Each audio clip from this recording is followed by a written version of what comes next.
Please open your Bibles to 1 Peter 5, chapter 5, no, verses 6 to 10. Chapter 6, no? Humble yourself, therefore, under God's mighty hand, that He may lift you up in due time. Cast all your anxiety on Him, because He cares for you. Be alert and of sober mind. Your enemy, the devil, prowls around like a roaring lion, looking for someone to devour. Resist him, standing firm in the faith, because you know that the family of believers throughout the world is undergoing the same kind of sufferings. Verse 10. And the God of all the grace, who called you to His eternal glory in Christ, after you have suffered a little while, will Himself restore you and make you strong, firm, and steadfast. Ang ina na ito, wala nang yung pilaing kadaganan. No? Marag, diri na yung tutaman sa abilidad. Pero nandun din yung kanina. Ang bill, nagakaw kayo, wala naman, nagtibeling, na masulbad na ay. Diba? Ang mga kaubalan na ito sa pamilya. Gawa na ito naman sa una, lahi ang ilahang kinabuhi, kaysa ilang na yung kinabuhi karon. Usahay, matestimony ni Pastor sa mua sa BCFC, ang iyang struggle po sa unang panahon. Yeah. Pastor, isugal niya. Hindi siguro si Pastor. Pero what I'm trying to say is, iyahang ihalat yan o galingon. Nagkabalo siya na wala ay nabilin sa iyahang. Ayang ingon, as for me and my house. I think, Pastor, wala yung binidungan ng Bible verse, Pastor. As for me and my house, we will serve the Lord. Diba?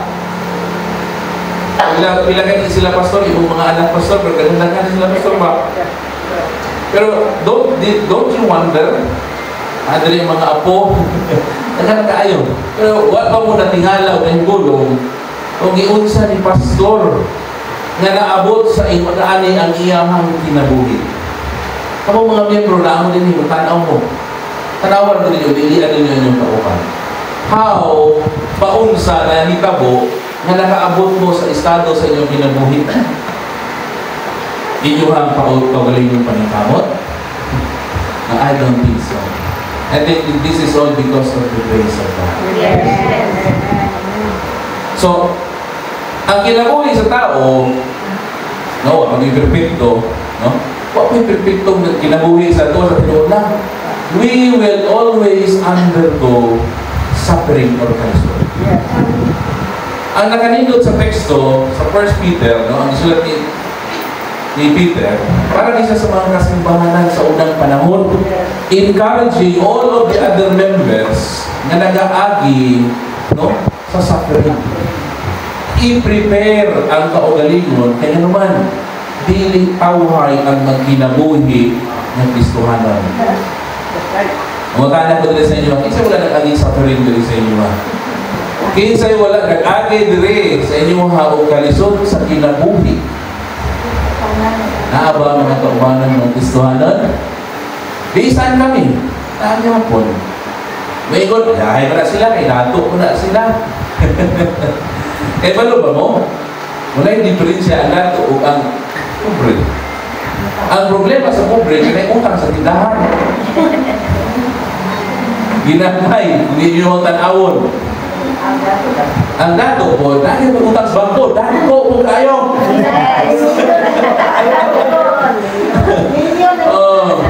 Ang inyong problema na kailangan utang 400. No? Ang mga datos na utang milyon. As pa kung unsaon na kami pagbayad. Diba mo ba na? Pero, amo, no, kita, makabayad mangyapon. Makautang na mangyapon sa itong silingan, ay makabayad mangyapon ta. Diba? Kung ano nyo na una-una, yung sa ka na, ito, nagkabayad, nagkautang ko. Diba? At masabot na ako sa inyo, ha? Bisag unsa man, bisag asa man mo, no? Sa aduang kinabuhi, adu na din pagsulay. Yes. Ang importante, unsay mindset nato na ma-overcome nato ang kanang mga pagsulay. Yes. Diba? So, Kung sa mga strategy na to, ang title na to actually is Growing Hope in the Midst of Suffering. No? Para bang paghatag, paglaom ka na to, tunga-tunga sa panahon na adunay pagsulay. So what I'm going to be talking about karong butanga sa inyo is upat lang. Hindi kayo tamalangan, no? Kapit na. Hindi kayo tamalangan. So upat lang ka strategy, no? Estratehiya kung saan nato nga magkaroon ta og paglaom panahon diha sa tunga-tunga sa atuang kalisod.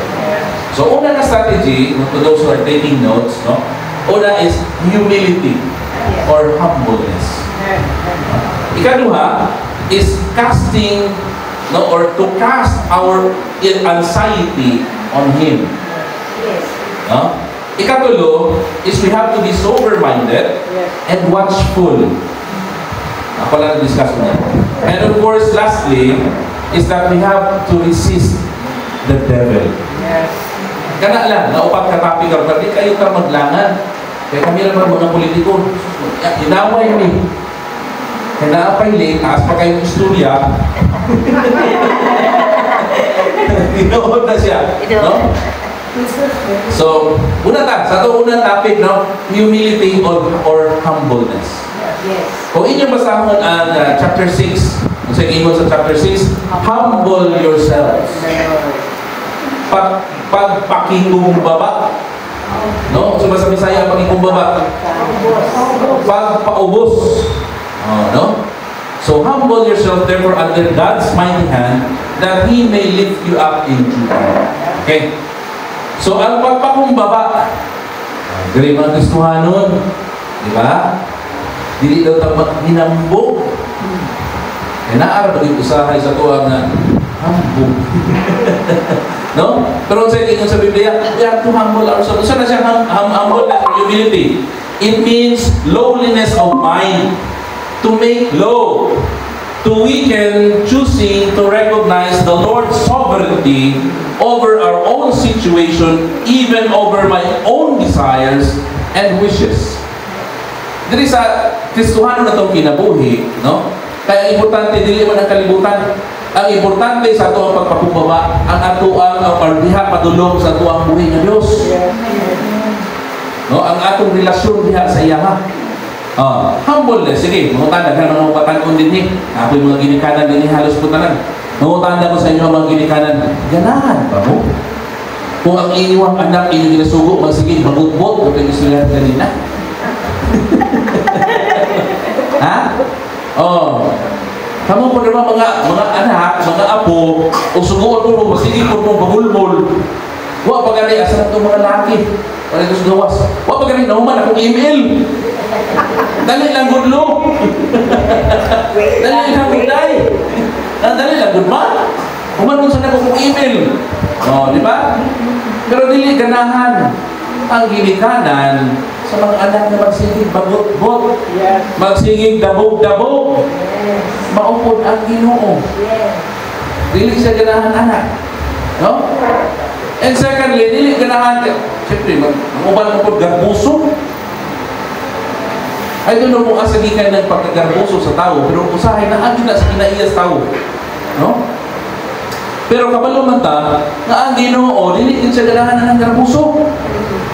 Di ba? The Lord hates katong mga tao nga mga adunay taas kaayo garbo. Di ba? Kung siya diingon sa Proverbs 8:13, the fear of the Lord is to hate evil, pride and arrogancy, and the evil way, and the forward mouth do I hate. Ang nag-inom sa Ginoo? Sa iya ka mismo ba ng gawas, hindi siya ganahan ng mga arrogante. Hindi siya ganahan ng mga takas sa ibang garbo. Dali, sample lang ko sa inyo ha. Pag madakpan sa LTO, madakpan sa TMU, manawaran ko ninyo kung magpag-good mo, di ba? Perting daghan ng violation. Dungagan nilang violation. No, apel pa, ang arrogance, sana dito. Arrogance is 5,000 pesos kung magtubag-tubag ka sa nagdakop sa imuha. Pangitaan o gabuak imuhang side light, wa bisiga ang imuhang tail light, no? Daghan kay bigil, no? Apil pa na nagsapatos ka, wa ka nagchinilas lang ka nga nag-drive. Oh, no? Kulang na lang isang 4 wheels ang imong gidala. Pahilmiton pa ka. Asya-atyo. No, pero dili ganahan, no? Malungagan ang imong violation, no? Arrogante ka. The same thing with the Lord. No? Unsa gayon gani, no? Proverbs 3:34. He mocks the proud mockers but shows favor to the humble and oppressed. Mas ganahan ang Ginoo dito sa mga kinadaog-daog sa kinabuhi. Sample lang ko sa inyo, kinsa yun, pangutanan ako sa inyo ha, kinsa yun ang ginagamit sa Ginoo sa pagpalapnag sa maayong balita. Kung inyong tanawon ang mga kinabuhi sa mga disciples, kinsa man to sila? Karpintiro, no? Kung sa ba to, katong mangingisda, no? Tax collector, katong mga mungko kaayo sa komunidad o kinabuhi, ginatanaw na to isang estado. Pero mao ito yung ginagamit sa Ginoo, kaya naman, kaya gusto sa Ginoo nga dili ang ilang kinabuhi ang makitaan, kundi ang kahayag sa tuang buhi ng Diyos. Kung garbuso, tanawan ko ninyo, kung muadto mo sa kanang tao nga taas kay garbo, di ba? Paglingkod pala ninyo sa iyaha, wala kay maistorya. Kay kabalo na siya tanan. Tinoto na siya, di ba? Naano na yung nana, nga mo pa yung bangka. O sa inyo magbarkada na magina. No? Ang isa ka, hambuk, kaya ni si Juan, murang yun, kung sa inaa sa iyaha, nga wala na ito, nga pareho raman ta. No? So, tapok-tapok, iyagin pa na, wala kita ba? Nanimahok na itong laway, kaya iyagin pa na. Kita ka storya, isang kamay. No? Again, it's the same thing with the Lord. No? The Lord opposes arrogance and extending grace to those who are humble. Diba? Kinahanglan, no? Ang Ginoo, dili ganahan mo tabang ang Ginoo kung dili ka magpakumbaba. Ngayon ka pa ngayon katabang sa Ginoo in the midst of our crisis. Di ba muluhod ka? Halos buhilak na mga nita in the midst of our crisis. Kaya ano? Pagpakita to nga kinahanglan nato ang Ginoo sa ato ang kinabuhi. How can you ask anyone, ako mga anak, makapangayo mo sa inyong ginikanan, kung masigilo pag hinabog di okay na kayo. Kasi pa may gipangayo din yun ito, okay man yan. Pero kung nagpakumbaba kita, ato ang gisangkat diha sa iyaha, ang ato ang kinahanglan ron. Di ba maluyo Ginoo sa tuwa? The same thing sa imang ginikanan. Di ba maluyo ang mga ginikanan? Kung nakita nato ang atong anak o mga anak na nanginahanglan sila. The same thing with the Lord. No? So, sa premium, di ba? Romans 8:28, and we know that in all things God works for the good to those who love Him, who have been called according to His purpose. So, ang mga pagsulay adunay rason. So, doon ka punto, no? Una is that we have to humble ourselves, no? And we have to submit ourselves to God's perfect plan and timing. Saya magharap. Karon pa kanigi puan, gusto niya po isa ka oras na ana. No? Usahay mangutana, Lord, ngano wala man inuning gihatag, nga mao ni akong gipangayo. Pero ano nila na experience sa inyong pagalingon? Oh, no? Nausahay, pangunahan pa na ito ang Ginoo. Di ba? Usahay, pangunahan pa na ito ang Ginoo. But again and again, ignorant mo, no? We have to humble ourselves, no? Sa Ginoo, kay ato ang ihatag diha sa iyang perfect plan. Di man ato masabtan karong dayon.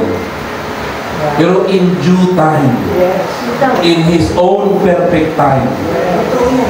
Correct. Ako, wala ko kasabot sa una. Ano nabili ko pagbagad ako ngayon. Diba? Pero look at me now. Since may magdahom sa inyo, ako din. This is even greater than being the mayor of the city of Kinabawan. Kung sa may puno sa ito, kinabuhi kung wala na diya sa Ginoo. Di ba? Mas taas pa ang ako ang posisyon kaysa sa mayor sa syudad sa Kinabawan. Pero nagdagan to vice mayor, ha? No, but anyway, that's the point, no? Secondly, no, we humble ourselves under the mighty hand of God. Commitment. Ito. Diba? Sunday ka din, ha? Kamu mga ginikanan, dili mo ganahan sa inyong mga anak kung independent ra kaayo. Tama, dili? Kaya ba? Ulis balay, di man lang yun mo halok, di man lang mo amin, di man lang pagkakos-gakos, sa dagko na kayo sila. No, kita mga ginikanan, di ba ganahan niya mo ka, dali-dali dudong. Dali-dali daday, kaya maghalok-halok paghihapon ko nimo. Tapat na pagtulog pagkagabi eh. Nangatawa mo naman. No, di ko halok ni mo ba? Oy! No? Nausahin mo halok pulis mama, dito po sa dagang tao. Magagos-gakos pulis papa, dito po sa eskwelahan. Oh, before mo naaw sa sakyanan. Di ba ba? Uulaw mga bata noon. Pero diha sa ito sa Ginoo, po na siya. Kinahanglan, we have to be dependent kay ganahan ang Ginoo anak sa tuwang kinabuhi. Okay. So, ikatulo, ang punto, no? Kung sa ba dapat ang atong ipakita? No, bilang nag-under ko sa atong kalisod. Kung sa ba dapat ang salina ng atong sulubon? Di ba? O na siya. So, according to Colossians 3:12, kung sa ingon, mga famous lines mo niya, therefore, as God's chosen people, holy and dearly loved, clothe yourself with compassion, kindness, humility, gentleness, and patience. This verse encourages believers to embody specific virtues that reflect their identity as chosen and loved by God. It emphasizes the importance of character traits that fosters community and interpersonal relationship among believers. No? Choose to put on God and even others ahead of self. No? Kinahanglan makita para maka-encourage punta at the same time. Kay di man lang ikaw ang nagalisod. Di man lang ikaw ang adunay suffering. No? Dili ka tong insekto nga suffering. No? Di man lang ikaw ang mag-agi o kalisod. Mo nang ipakita nato so that we can encourage through sa itong ingon, compassionate. No? Through compassion, kindness, humility, gentleness, and patience. Ikaduha, no? Hapit na man sa upat, ikaduha na tayo. So, ikaduha, no? Is that we have to cast our anxiety to Him. Ato ang ihatag tanan ang atong problema sa lahat. Ang nakita na ko din, no? Kato ang kinabuhi usahay, lagi, ilahakan na to atong problema tanan sa Ginoo. Pero murag na ay nagunit gamay. Sa nagunit gamay, sige lang, ipapungsoy sa anak ko. Sige lang, kaya mapalit na ko anipon, ingon, swerte daw ni. Sa panahon nga nagalisod ka, palitaan ng mga burluloy kay ingon nga kuan daw ni. Chinese, o sa patong mga kuan din mga tinuuhan. Ako ginatawag ko na sa tinuuhan sa buktot. No? Kaya nung Sunday, pamani mo dito. Klaro ang ingon sa Biblia. Cast all your cares upon Him. And He will care. Kaya no, because He cares for you. Namumblima ba lagam kung sa ulod niya kaunon karong dawa? Ang alamigas na pagkadaghan nila. So, nagsabot-sabot sila asa na nakita magkuhan karon.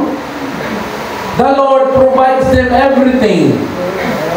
Anong kita mga Kristohanon, ang una-una kita, tumanon bagas Ginoo, sulbaron bagas Ginoo.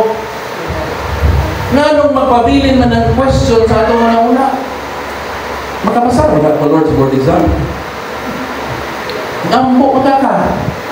Gitugyan mga nimo, ya ang tanan sa Ginoo. No? Para lang kasimple. Karon man ay ranas Vice Mayor.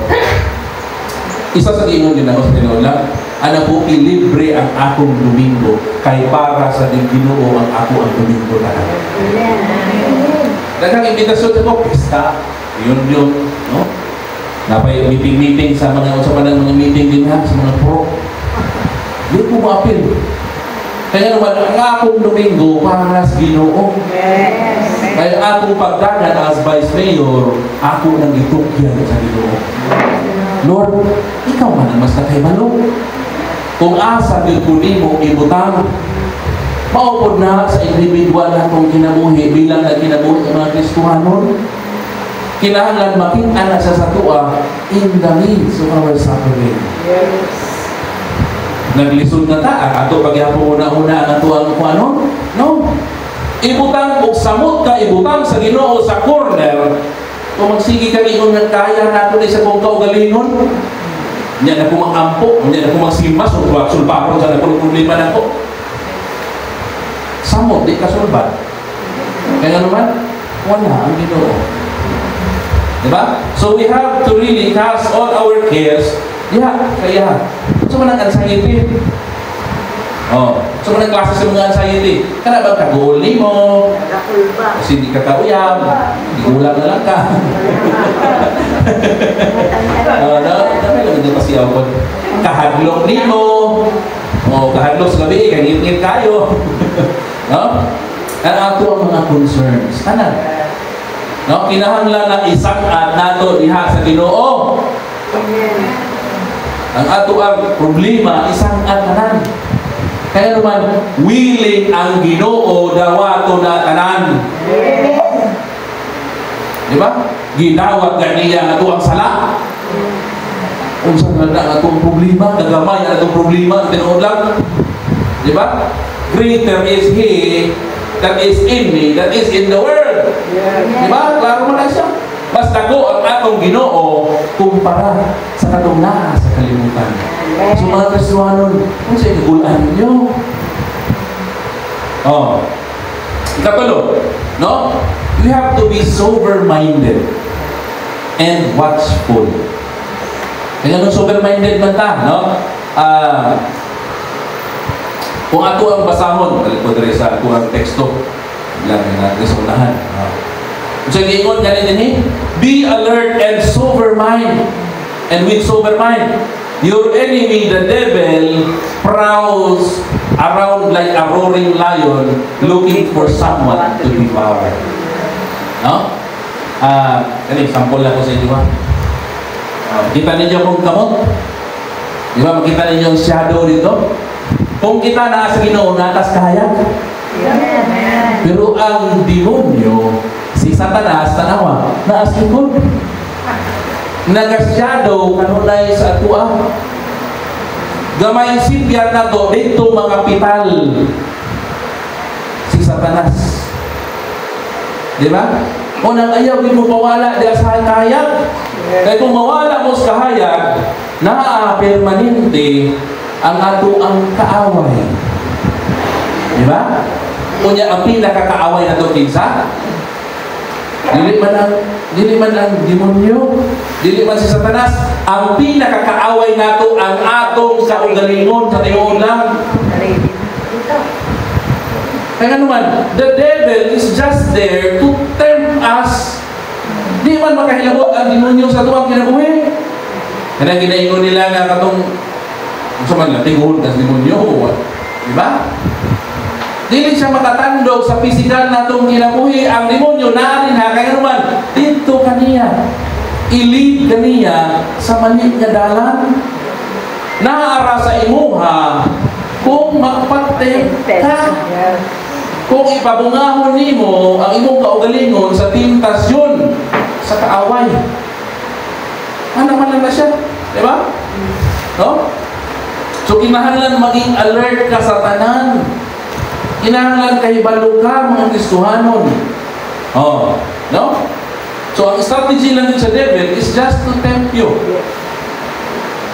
Hindi ka kumukuha ng mga description, ng mga meaning. So, James 1:14, no? But each person is tempted, James 1:14. But each person is tempted when they are dragged away from their own evil desires and enticed. Kasi kalaban na ito, ang atong kaugalingon. Di ba? Mauna siya, na kinangan pugna na ito. We have to be watchful. Pugna na ito, itong kaugalingon. We have to be sober. Kinangan kahibalo ka. Dili lang ka mo ang pwedeng item sa tuwang kaaway. Bisan si Kristo, di ba? Item siya. Item siya. Gutom na kayo ka. Kuha ni himuong himuan ni bread ni kuha. Di ba? So, ingon na, di ba? So, we have to be sober. Okay. 1 Corinthians 10:13. No temptation has overtaken you except what is common to mankind. And God is faithful and He will not let you be tempted beyond what you cannot bear. Yes. Bisan, kaugaling na itong kaaway. Bisan na din ang tingpanintal sa atua. Pero, dili na siya itugot sa ato buhay ng Diyos. Sa ato ang kinabuhi kung dili po na ito kaya. Ang uban mo, ang baksulay, daghan na kayo. Di ba? Daghan kayo itong insidentihan ng mga batanon. No? Dili sa itong syudad sa Kilapan, mga batanon, naghigop. Nagibulagan ko yan. No? Magkatawa na, but that's the reality. Daghan kayo kay na-depress. Siguro, kapasar sa board exam. No? Wala ba yung gawas ka ron, bar exam, no? Pag-abogado. Isa ka staff na po, kapasar. Diba? Oh, no? So, dili ka hatagan sa Ginoo o suliran na dili mo kaya. Mauna ang gi-assure po sa Ginoo sa atua. So, while we are in the midst of our suffering, butang sa una-una, Lord, kabalog ko, Lord, dili mo ni ihatag sa atua kung dili na ko ni kaya. Mauna ang angay na itong una-unaon. Lastly, we have to resist the devil. Kinahanglan din nato siya ipahilayo, di pasudlon sa ato ang kinabuhi. Kita mismo. Di ba? Dili, man ang inyong mga silingan, dili, man ang inyong mga paano. Verse 9, resist him standing firm in the faith. Sa pagpadayon, because you know the family of believers throughout the world is undergoing the same kind of suffering. Di lang kamo, ano ginayon na ako? Dili lang kamo ang mga problema. Bisan ang kaubanan nato. No, naapod tayo mga problema lahi-lahi. Ang importante, kung nahibawan nato o niagi na taan ng problemahan na siya, kabalukod na kung saan pagtambak ang ato ang kaubanan. Sa ato ang mga Kristohanon sa unan, ampuan o ang pag-ampo nato sa ato ang kaubanan. Mauna siya, no? So, ang problema, no? Ang suffering is not, dili na siya ang picking, no? It's not picking, dili na siya nagihatan sa Ginoo kay himuon ko niyang example. Dili na siya, no? Kay kauban yun na ang suffering sa ato ang pagiging Kristohanon. No? So in English pa, trial is not picking on you or making example out of you. Trials and suffering is part of every believer's journey. Wala man ninyo ng Ginoo. Nakuyog mo na ako kay ayahay na inyong problema, ayahay na inyong kinabuhi. Wala ninyo ng Ginoo. Kuyog mo na ako kay inyong utang, sulbad na. Kasi kayo sa Ginoo, take up your cross. ang individual na kinabuhi, lahi-lahi ato ang cross, pastor. Diba? Tama? Yes. Inyo, bisag pagkanon mo, lahi inyo ang cross. Ang importante, naaata din ha, kanunay sa iya, bisag nag-aagi ta sa trial. No? Steadfast, mo na ito You have to steadfast and you have to resist. How do you resist? Ephesians 6, chapter 6, verse 13 to 17. Therefore, put on the full armor of God, so that when the day of evil comes, you may be able to stand your ground. And after you have done everything to stand firm then, with the belt of the truth buckled around your waist, with the breastplate of the righteousness in place, and in your feet fitted with the readiness that comes from the gospel of peace. In addition to all this, take up your shield of faith, in which you can extinguish all the flaming arrows of the evil one. Take the helmet of salvation and sword of the Spirit, which is the Word of God. No? Ang saan daw? Kinahanglan isanina nato. Meaning to say, kaulaw naman lang po sa tuwang kinabuhi kung mugawas na sa balay niya, huwag kita'y sanina. Tama? Naghubo ka ba? Ingnon din kasi kusilingan na, agyo ito eh. Gamay. Naglakaw, naghubo. Di ba? Pero bilang mga Kristohanon, adlaw-adlaw, naay kalisod, naas kaayahay, naas ato ang pagsulay, we have to clothe ourselves. Pagkanindot na lang, pastor. So we need to say, wag yung tamang hubo, mga Kristohanon. Sa adlaw-adlaw natong pagkinabuhi din ha. Di ba? So, saan nga ni pag-resist ang kaaway? Psalms 119 verse 11. Check on. How to resist? I have hidden your word in my heart, that I may not sin against thee. When Jesus was tempted by the devil, sa manang ibalos ni Kristo, pulong, scripture, muna kinahanglan, in the midst sa temptation, in the midst sa atuang suffering, kinahanglan isang buntag tuon gihapon sa pulong sa atuang buhi nga Dios. Bisag ibulagan, uyab. Tuon gihapon sa pulong sa atuang buhi nga Dios, simba gihapon pagka-Domingo. Ayaw dito sa beer house. Kaya way kasulbaran dito sa beer house, tinuod lang. No? Espiritu, magyapon, pastor. Pero mao man ang espiritu ang makasulbad sa imong problema.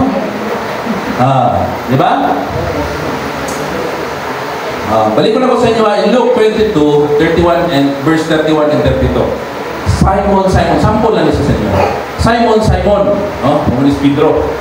Satan has asked to sift all of you as wheat. Diba? But I have prayed for you, Simon, that your faith may not fail. Si Kristo mismo po.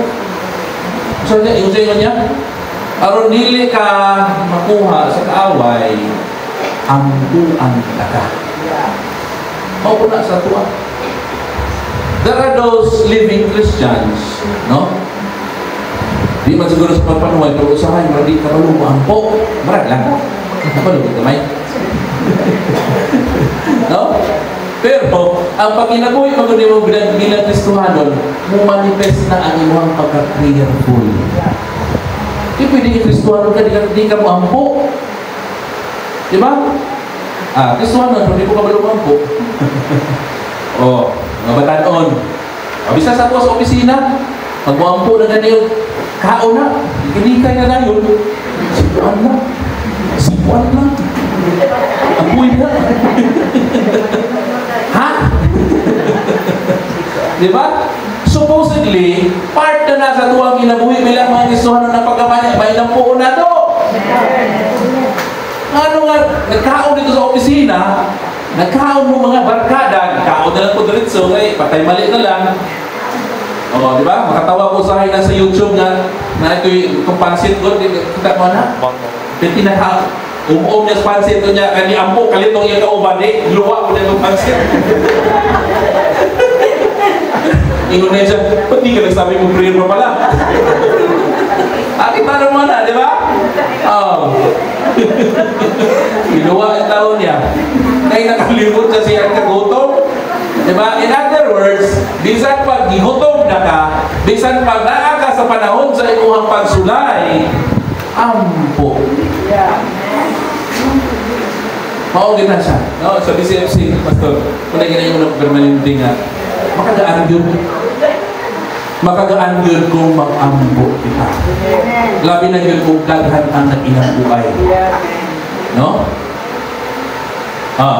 Kung sa'yo kaingon ganit, in all of this, in summary, dito sa teksto, sa tuwa ko ng buntagan.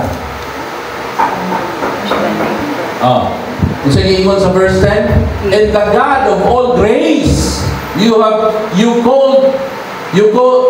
called you to His eternal glory in Christ, after you have suffered a while, will restore you, will make you strong, will firm you, and will steadfast you. Sige yun yan. Sige yun. Ang pinaka-importante dito, fokusan ako sa inyo ang Ginoo nga adunay grasya. Kanindot, anak na kinabuhi ka. Pero adunay grasya. Ang tanda ko dali sa inyo, minsan dali ko kakaon sa inyo katulong sa kadlaw. In the midst, katong gilinom ka, ang tanda ko dali sa inyo, kinsa mo kakaon dali katulong sa kadlaw. In the midst, COVID ka, kinsa wala kakaon dali katulong sa inyo sa kadlaw. Apa mga nilihib na? Nag-midnights na kumangani. Nanambok naman hinoon, noon nagkagawa silang mga balay. Naundang inyong panginabuhian. Tama? Ang opisina, di magpasulod. Kaya ano? Kaya na-COVID. Pero, niabot sa inyo nga dako kayong manok gikan sa city. Di ba dito? Nahay bugas. At the end of it all, ang tanang nagkakidapawan ni Tambok, except lang si Pastor. Pero healthy hapon. Di ba? Dili man measure. Dili sukod ang imuhang pagkadako. Bukan aus buah. Alas 12 na bahapin, sige na mag-chapay dito sa kuwan. Kasi sige mo ngilingin dito. Mariho na yun. Naman na yung siya, mariho na yun. No? Wala na yun ta. Grasya! Ang naa sa pagsulay. Diba? Walay lami ang ginabuhi kung walay pagsulay sa tinuod lang. You will never appreciate. Dali, magdiayon. Di ba ang pinakalami sa magdiayon ka itong nahumalugikan mo ng away? Wala, nagkatawa. Kamu mga bataan, dili pa mo kasabot anak. No? Kamu mga naiyab, di ba ang pinakalami, magikan mo ng away? Unang awayan ninyo yung mga uyab. Ay, tama ba ito? Pabulagan noon mo. Ingon ni Jib, ingon ni Bahis, awayan doon. Pabulagan noon mo. Ano? Pero din pinakalami kay naman sa kinabuhi na ito ng Kristohanon, grasya kanunay ang Ginoo sa atin. Amen. Ikadua, sa tuwang teksto, tanawa, no? Kanindri after sa kama, after you have suffered a while, kung sa'yo ingon, dili permanente ang suffering. Amen. Munay nakalami, kay dili kanunay kita magkayal. Dili kanunay kita naa sa pagsulay. Di ba? Muna yung example lang usay ka na ba naa sa tunnel nito? At the end of the tunnel, there is always a light. Ay kahayag. Pagkahuman sa ulan, pagkahuman sa storm, there will be rainbow and calmness. Mauna ang saad sa Ginoo sa ato mga Kristohanon nga nagaagi og pagsulay. Ang atong simbahan di ay perfecto nga nakinabuhi kay nga perfect yun nga wa gyud lagi pagsulay. Ang kita nag-uul si pastor asa na mga micro. No? Ano ko ay nag-uul pastor pamuk na. Di ba? Oh. Pero at the end of it all, ano? Pila mo pagsugod, pastor? 5 ka pamilya? Nanto, hindi mo na lang tulong. Pero padayon gihapon. Karon pila ka pamilya na? Don't you see it? Diba? Usahay lang, mali lang ang perspektibo o paglantaw nato sa kinabuhi nato bilang mga Kristohanon na nag-aagi o pagsulay. Ang importante ang saad sa Ginoo, dili permanente. Ang giingon sa Ginoo, dire tanawan ninyo, no? After sa inyo ang suffering, kung sa mitabo sa inyo, you will be restored. Amen. Oh, di ba? Ma-restore ta, meaning to say, we will be complete and we will be perfect after that. Yes. After sa pagsulayan sa inyo, we will be confirmed. Meaning to say, we will be stronger. Kaya niagi ta og pagsulay mas husga na ta kay kabalo na ta unya pohon kung mubalik ni pagsulayan ni kabalo na ta sa atong buhaton. Amen. And lastly, we will be strengthened. Yes. Mas husga na ta, mas paspas na nato i-overcome ang pagsulay kay kabalo na ta. Gikan na ko din ha. Di ba? Ino na to itong kaaway, kumita na yan. And lastly, we will be established. Ang kinabuhi magod nato, no? Kung nagiging mo na po, hindi pwede mo lang pagsulay. Kay the best teachers are not those who are in school. The best teacher is experience. Wala lain. Dagan ingon nga kinahanglan mag-doktor, kinahanglan mag-graduate. Pero nga naman lagi sila kuwan, nadato man lagi nga wa ka to ka-graduate. You want me to drop names? Nga mga nagsugod lang o baligya o isda na nasa laton, na naasbalde. Daghan ta din sa kinabawan sa tinuod lang. Pero nga nung dato mga sila, experience. Kabalo naman sila, yung ani diyan. The best teachers are not those who are in school. The best of those who have in life are not, dili ka mga nag-graduate. Ang pinaka-the best katong kabalo mo diskarte sa kinabuhi. Ang pinaka-maayong mga Kristohano katong mga na-immerse sa suffering, katong mga niaging pagsulay. Kaya naman, na-overcome. At the end of the day, mas husgan sila kay naka-experience sila. Mauna ang pinaka-importante nga mindset nato mga kabanan ng Kristohanon, no? So balik ko na po sa itong 4 strategies na to, we have to humble ourselves. Kay mas tapanan ta sa Ginoo. Ikaduha, kinahanglan isangat na dumanan diha sa Ginoo. So way pagduha-duha, no? Isangat dito tanan, Lord, ikaw na bahala nila, Lord. Pero di mo pasabot na iwan ng isangat, di na po di mo buhato, di mo papel. Nag-boarding sa, isangat ni mo, nag-ampo naman ko. Huwag po ka nag-study, di ba? Sabi mo ka. Naunsa ka. Oh, no? Muna ikaduha, ikatulo. You have to be sober-minded and watchful. Kinahanglan presence of mind all the time. Kinahanglan ang presence nato sa itong mind asa na diha sa pulong sa tuwang buhay ng Diyos. And lastly, no, we have to resist the devil. Malintan lang magyud ang atuang kaaway. Ang pinaka-tool niya para makasala ta is manintal siya sa tuwa. Mo nang kinahanglan i-resist na to siya sa tuwang kinabuhi because all in all, unsay ganyan kwan, saan sa Ginoo, unsay promise sa Ginoo, no? We will be restored, we will be confirmed, we will be strengthened, and we will be established. Kana ang importante tayo. So again, sa inyong tanan, 25 years, Pastor, dili lalim. Pero kita ninyo, AJCF is restored, confirmed, strengthened, and is established. Mao na ang pinaka-importante o pinaka-importante sa atuang kinabuhi samtang nang kinabuhi ka diya sa atuang buhi ng Diyos.